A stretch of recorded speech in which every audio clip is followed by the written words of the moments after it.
Malaysia Airlines flight MH370 planes renew search attempt. More satellite images have given searchers the latest clues in the hunt for the downed Malaysian jetliner, as planes flew out of Australia on Thursday. Trying to spot 122 objects seen floating in the turbulent Indian Ocean where officials believe the missing passenger jet may have crashed. Almost two-thirds of the 239 people who died on the flight were from China, and the first search plane in the air was a Chinese Airlines IL-76 aircraft. In total, 11 planes and 5 ships are set to scour a search area 2,500 kilometres southwest of Perth on Australia's western coast. But the Australian Maritime Safety Authority cautioned that weather was expected to deteriorate later Thursday.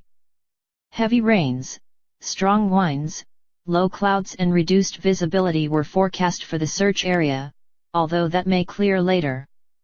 Malaysia Airlines also ran a full-page condolence advertisement with a black background in a major newspaper. Our sincerest condolences go out to the loved ones of the 239 passengers, friends and colleagues. Words alone cannot express our enormous sorrow and pain, read the advertisement in the New Straits Times. Most credible lead that we have. 19 days into the mystery of Flight 370 that vanished early March 8 en route from Kuala Lumpur to Beijing, the discovery of the objects that ranged in size from 1 meter to 23 meters offered the most credible lead that we have, a top Malaysian official said Wednesday. A search Wednesday for the objects seen by a French satellite was unsuccessful, echoing the frustration of earlier sweeps that failed to zero in on 3 objects seen by satellites in recent days. With the search in motion, Malaysian officials again sought to assuage the angry relatives of the flight's 153 Chinese passengers.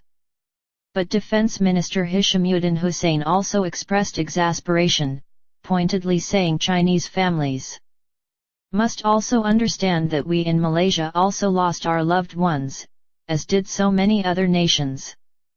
The latest satellite images, captured Sunday and relayed by French-based Airbus Defence and Space, are the first to suggest a debris field from the plane, rather than just isolated objects.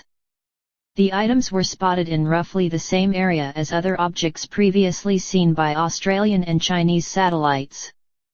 At a news conference in Kuala Lumpur, Hishamuddin said some of them appeared to be bright, possibly indicating solid materials. But experts cautioned that the area's frequent high seas and bad weather and its distance from land complicated an already trying search. This is a really rough piece of ocean, which is going to be a terrific issue, said Carrie C., director of the Earth Observatory of Singapore. I worry that people carrying out the rescue mission are going to get into trouble. Officials from the Australian Maritime Safety Authority said Thursday's search was split into 2 areas totaling 78,000 square kilometers. Planes and ships from the US, China, Japan, South Korea, Australia and New Zealand are involved in the hunt, hoping to find even a single piece of the jet that could offer tangible evidence of a crash and provide clues to the location of the wreckage.